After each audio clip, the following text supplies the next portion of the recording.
This is the second episode of my podcast. And as you can tell, we've already made some cool changes. The background isn't, there's more contrast. So, I mean, it's not really anything special. It is just a car, but improvement nonetheless. And also, I don't want to spoil it though. I wrote what I wanted to talk about, like the main points on my hand. So this time we don't get as off topic and go on a tangent. And there's a thumbnail and I have a mic. So we're going places, we're getting places, we're doing amazing. But in this episode I want to talk about making friends and just things you need to focus on while making friends. And I think the number one thing, like the takeaway or the main idea or the thesis of this video essay is a lot of making friends or a majority of making friends has to do a lot with you. Like majority has to do with you and not other people. And the first thing I want to do is let's do an analogy together. Let's do an activity together. Because when I was a kid, I would hate realistic art. So I'd do abstract art. And when I did abstract art, I would do this. I would think of something for like 30 seconds. Like, oh, like a cool waterfall, draw a cool waterfall for 30 seconds. My mind would switch to something else, like an apple. Draw an apple for like a minute and then switch to something else. And I'll just continue that over and over and over again until 30 minutes, like for like an hour. And I would end up with a huge hunk of scribbles. So if you have the time, it would be really cool if you tried that activity because this analogy would make a lot more sense. But to everyone else, that abstract drawing or whatever, painting, canvas would be a hunk of scribbles. It would be like it doesn't mean anything. Like it doesn't there's no it just looks so meaningless, but to you it's like a mental digital not digital, mental footprint of what your brain was going through. Like every time you see that abstract piece of art, you will think like, "Oh my goodness, I remember." So this is like when I was thinking about the cup. This one I was thinking about the waterfall. This one I was thinking about the apple, and like this just reminds me of my mental state during that time, like a mental screenshot almost. But to everyone else, it's just scribbles. Like it doesn't really mean anything. There's no apple. There's no. It's just like a third of an apple and like a random waterfall looking. I don't even know what that looks like. So the main thing, the takeaway from this is that you are the only person that understands that abstract art and no one else can. And I think you can use that example and extrapolate it to just life because you are the only one that understands who you are. And it's like life is like that abstract portrait, but do that for 80 years. That's what life is. It's a combination of your thoughts, emotions, experiences, that makes you. You are that masterpiece. And to other people, no one will get you because no one's lived your experiences. So everyone else, you're a hunk of scribbles. Like no one actually like understands you, but they can respect you. They can respect the fact that you are a masterpiece, even though they can't understand you. They still know and like they know the value that you put on your own masterpiece. They understand what it means to you. And I think that's so important because when you're trying to make friends, you're not trying to convince other people that no, I'm a masterpiece. I swear, like I promise I'm a masterpiece because I spent so much of my time trying to convince other people that I wasn't a hunk of scribbles, and I was like, like this part is like my determination, and this part is like how cool I is. And like I would just try so hard to convince other people that I was a masterpiece, but no one can ever understand that. So it's so important to know that and be okay with the fact that you are the only person ever that can understand who you are. And you have to go into friendships knowing that and like taking control over you who you are. And I think it's also like extremely healthy as well because when you're trying to make friends, it's not like someone selected you. It's you selected someone to like be your friend. So it's not like a dependency thing where like, no, I need to make sure I keep this person happy or else they're gonna unselect me and then I'm gonna have no friends. Like that is not healthy. You you have to be at the top of the pyramid in your own life. You're supposed to be the top guy that's making the shots in your own life. Like that's crazy if you're not that person. So having that mental perspective where you are the only person who understands yourself will almost naturally put it so you are that top person in your mind. You are the one that's choosing your friends. You are the one that's in control of your life. And that's very healthy, because if you lose friends, if like things don't go your way, you don't spiral and lose your sense of self, because you still the only one who knows how your portrait looks, how your hunk of scribbles look, and what it means to you. And it's very important to know that. So, boom, point number 1 has been done. And notice how I'm not going off on a tangent. Number 2 is putting on costumes. And I think that is like a very vague thing to say, and I want to explain it a little better. But what I mean by putting on a costume is that when your sense of self is incomplete, when you don't know yourself, you tend to put on a costume to make it look like you know yourself. And I think a good way to explain this is, say your identity or your sense of self is a body. And if your sense of self is incomplete or just damaged or just not developed, your body is going to have like bruises, scars, wounds, missing arm. Like it's going to be incomplete. Your body has not fully developed yet, or like, you know what I mean, become whole yet. And when your body is not whole, there are two options you have. You can either work on your body to try and make it whole, try and figure out why these wounds are here. How can I grow this arm? And like, you know what I mean? How to make myself whole. But the second option is a lot easier, and it's a shortcut, and it's the easy way out that isn't actually a way out. It's just an easy way. So, and that easy way is putting on a costume. Because when you put on a costume, I'll give you an example. I feel like if I give you an example, it's gonna be a lot easier to understand. So when I used to have an undeveloped sense of self, when I was around other people, or like especially when I was meeting new people, I would try and put on a costume. I'll try to be this like either like this cool bubbly person that was so like super social and stuff, or this like super chill like nonchalant person, like easygoing. And I'd always just put on these costumes and try to be this like category or character, or like act this person. And in doing that, there were a lot of perks. Like I would like still like I would make friends, and I'd like live this category. But to myself, I was acting like I felt so exhausted after acting, because it was like clocking into work. You weren't actually ever being yourself. You're just playing this character. And in playing the character, you get some cool perks. Like obviously like things work out, but it's not like the person that's underneath that character like has grown or healed or developed at all. Like if someone told me an insult or gave me an insult while I had the costume on, it's not like the costume's gonna like protect me. Like I'm still the same person underneath the costume. It's gonna hurt, and I still have to just fake it and put on a costume. And the scariest part is when you do take off that costume, and when you're actually being yourself around other people, it's gonna suck at first. Like it's gonna be terrible. But the thing is, when it does suck, it tells you how you can heal your wounds, like what you can do to heal yourself. Because once you let the insults hurt you, once like you understand that, then you're like, wait a minute, why did that hurt me? Maybe that maybe that's gonna help me understand how I can heal the wounds in my sense of self and develop my sense of self. So the first step is not putting on a costume. The first step is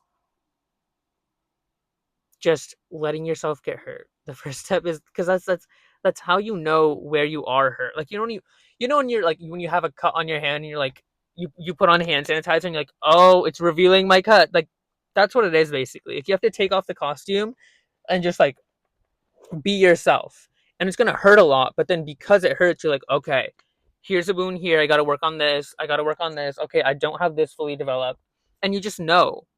And then from there you can like start figuring out, okay, what can I do to kind of heal this? Like let's make some experiments. Like if it's hard for me to like speak in public or something, maybe let's try public speaking. Maybe let's try going to this club meeting, and you can start actually healing instead of just faking a costume and trying to come off to other people as someone else. And I think like when you look deeper into that putting on the costume perspective as well, in doing that, you value other people's perspective on you over your perspective on yourself. Because putting on that costume, the only person it benefits is like other people, because that's like how they think of you, like how how other people view you, but you still view yourself the same, but you notice how you're valuing your view of yourself lower because you're not actually being yourself. So that's also something that reveals. That's also like the hand. I just poured some hand sanitizer on your whatever to reveal maybe something you could work on. But yeah, boom! Look at that. Point number 2 done. And this is my last point. I think it's going to be probably a little longer, just because it's not as it's like a little more vague, I would say, but it's not like vague, but it is kind of vague. But it's overcoming social anxiety is not becoming this super bubbly person that can just talk to anyone, or like, you know what I mean? That's not what it is. Like, being social anxiety is, or overcoming social anxiety isn't being extroverted, but it's the ability to be yourself in any environment. And I think a different way to think about this is when you're around your friends, you're comfortable.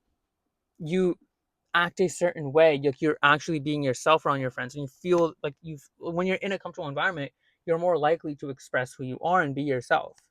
And overcoming social anxiety is just being able to be that person no matter what environment you're in. Like, whether you're in an uncomfortable environment or not, like whether you're like, compare this, like compare you hanging out with your friends, like a little kickback, compare your personality in that environment to you public speaking on stage in front of like 60 people. It's going to be different. And the goal is you want to still retain who you are, even in those different moments. Obviously, you're going to like trim a little bit, like be a little more professional, but the core version of you is going to be the same.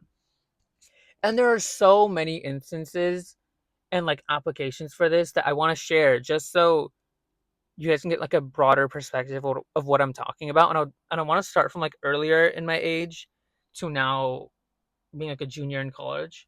So in high school, I used to be very like tight knit with a few people, which is like that's normal. But whenever there would be new people introduced or someone new, personality would be shut off. Like, I would just like and personality would just flip off. Like the switch would flip, and I just would be this quiet person that just doesn't say anything or doesn't whatever, and it just felt so awkward for me. And during those times, I would refuse to grow. I would be like, let's avoid new people at all costs. Let's not like the thing is, I would see the flaw and I would try to avoid it instead of do something about it or try to fix it. And that was kind of the issue, because I avoided it because I avoided it, I didn't grow, and it honestly became worse, and I wasn't able to be myself in the environments that I wanted to be myself. I wasn't able to carry my personality with me wherever I went, and that's what overcoming social anxiety is. It's being you, no matter where you are, like wherever you are in your journey, you can be yourself, and that's like the beauty of overcoming social anxiety. And that's like the first time, or not first time, like I think from elementary to high school, that was just like the major way that issue was expressed, was just my inability to make new friends. I was just sticking with the same people, and that was it. And when someone new was introduced, I would just shut myself out. And that was kind of my first glimpse of, okay, this is not okay. So I need to figure it out. And then once I moved into college, in my freshman year, I was so unable to be myself. And I would still like shut off, and like it wouldn't be as crazy. There's obviously like, I don't know if everyone has this, but there's the real you, right? Like the real you, and then there's also like this person that you are that's very broadly accepted. So whenever I meet a new, like when I was in my freshman year of college, I would have like the real me. I would push the real me aside when I met some new person. Like I'll push the person aside, and then I'll just be a generic person, like a very, like, you know what I mean, like a very generic person that you can't say anything wrong. Like, you're very agreeable, you're very yes man, and that way your conversation just flows super smoothly, and just like, you know what I mean, like autopilot. Like, I wouldn't actually be myself. I would just be on. Hold on, I need to wipe my nose. Okay, but I'll just be on autopilot. And yes, it makes life a lot easier when you're on autopilot, because you don't have to really think about things. Like, you're just boom, boom, boom, conversation done, like boom, task over. But in doing that, the big mistake, like the big like takeaway from that was that when you're just a very agreeable person, when you're just a very generic person, when you're really holding yourself back, people notice that, and they like keep you at arm's length because they notice that you're not really like actually being yourself, and that just screams insecurity. So that's why you might feel yourself or see yourself being stuck in like the acquaintance zone, because I saw that so much. Because in my freshman year of college, I talked to so many people and I was an acquaintance to everyone. I would be going nowhere on weekends. I would just be in my dorm. But when I was just walking around my dorm building, there was a lot of people. There were a lot of people that I would just say hi to and just be like, have a little small conversation, but it would never actually turn into anything past that. So that's how it kind of manifested itself in my freshman year of college. And then finally I was like, I reached a point where I was like, I'm just gonna try my best, like just grow like insane. And in the fall semester of my sophomore year, no wait, before this, in my second semester of my freshman year, this was like the first time I've ever really been myself in an environment that I wasn't comfortable in. And it was when a lot of those acquaintances that I knew in my dorm building, one night they're like, guys, what if we played a game of werewolf? And we all sat on like the big couch we have in the communal dorm area.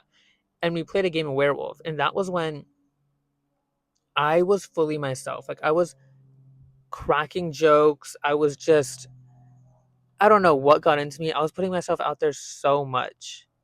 And just from that one instance of me being myself, not being this generic, agreeable person, but like having fun little arguments with other people while we're playing the game, and like having to defend yourself, and like having these little, like, you know what I mean, team little settings and stuff like that. I was able to really express myself. And from that one experience, I became close friends with a lot of people. And I was like hanging out with people almost every single day after that. And I'd have places to go every weekend, and like things would just work out once I did the thing that I was so scared of, and I was being myself in an environment that I wasn't comfortable in. But obviously, I think that's just like the first step. I feel like being comfortable in like that level of discomfort wasn't that insane, because obviously there were already acquaintances. And I think that the next step, the next like level up for me was when I worked as a resident advisor in my first semester of my sophomore year. And if you don't know what a resident advisor or RA is, it's like someone who lives in the freshman dorms, and they basically just serve as a mentor. They make like cute little bulletin boards with like resources and stuff on them, and they have like meetings with residents and be like, oh, there's these clubs you can go to, this stuff, and like community guidelines for the dorm floor, and like all that stuff. It's just kind of like a community person, basically. And in being a community whatever RA person, I had to be responsible for, like, there's certain wings. So on every floor there was two RAs, and there were two wings on every floor. And I think each wing had, I think like 70 people. So I was basically like responsible for 70 people. So in our first ever meeting, like the welcome whatever meeting and like the little events I had to set up with the residents, I was like, that was a whole different level of discomfort. But I knew that if I tried to push myself to be myself in this environment, that would be an insane amount of growth, because that isn't like a different level of discomfort. Like I don't even know these people. What if they were super mean? Like what if they were whatever? Like I still have to hold myself to who I am. And I did that, which is like, it was like insane. I did that, and now I can just be myself like wherever. And I think that like it's so like not contradictory, but it's like everything you want to be, or whoever you want to be, is always in the things that you don't want to do or the things that you're scared of. Because like if you read, well, now there's no spoilers. So if you read the art thing I was talking about, like you are the only person who knows yourself, and the costume thing, like you have to put on a costume when you're um have an undeveloped sense of self, or are like uncomfortable with being your actual self, and being uncomfortable with being yourself in any environment. All of those things have in common that you have to do things that you're scared of. For the art thing, you have to be the one that's selecting your friends. You have to be the one that's in control of your life. You have to be the biggest advocate for yourself. And that's scary because you have to make your voice the priority. You have to have so much confidence in yourself. But what if you're wrong? What if whatever? Like, that is a scary thing. That is a very scary thing. And when you're putting on a costume, you have to be yourself. You have to be that wounded, like undeveloped sense of self person around people, and you have to put yourself in harm's way, and have to pour that hand sanitizer on yourself to kind of figure out where you need to heal. That is very scary. And being uncomfortable in a new environment is like having to be myself in somewhere that I'm not comfortable in. That's really scary. So all of these things have scary things in common. And if you want to get anywhere, I think it's important to do like the scary test, which is like the amount of, honestly, I think there's a positive correlation between how scared you are of doing something and how much growth that thing can provide. So whenever you're scared of doing something, keep in mind that you'll probably grow so much from doing that thing. And that will help you a lot to just throw yourself in there. And don't try to be perfect also. I think I recently learned this lesson, which is like, you don't need everything to go to plan. Because every day or 6 days a week, I want to like run, and then I want to do my workout because for my half marathon training. But some days it just doesn't work out. Some days I'm so busy with school and having to post on TikTok, and just things get in the way, and FaceTiming friends, like stuff doesn't work out. And sometimes my runs don't go as well as I wanted to. Sometimes I don't sleep enough, and sometimes like I forgot to eat as much as I should before my run, and it just doesn't work out. But that doesn't mean you don't run. That doesn't mean you don't try, because like you can't have all the conditions be perfect to try, because there's no situation where the conditions are perfect. And I initially learned this lesson honestly in track and field, because I would run and be like, oh my goodness, like I'd go to meets and I'd run, I'll be like, oh, the wind was like so bad, or oh, I just didn't get enough sleep, or just like, you have to learn to operate on that level. You have to learn to operate when things aren't ideal, when things don't work as you want to. Like, so when you put yourself out there and put yourself in a when you try to be yourself in a new environment, it's okay if like you only express like 70% of yourself when you try to say something, but it doesn't come out the way you wanted to, and just things don't work out and they're not perfect. That's okay. That's part of it. Be happy that you progressed. Be happy that you took steps, because the steps are all that matter. That's like, yeah, that's the biggest thing that I want to put out there. But yeah, apply this advice and go make new friends and overcome your social anxiety and understand what overcoming your social anxiety is. And yeah, just grow, be better, improve yourself, self improvement, growth.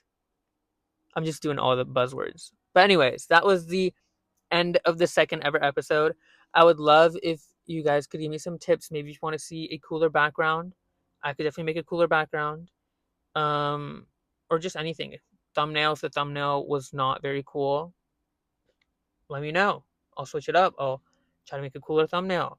But yeah, let's make this a fun little activity. I'd love to just give you advice from my life and just talk to you guys. And yeah, second ever episode. And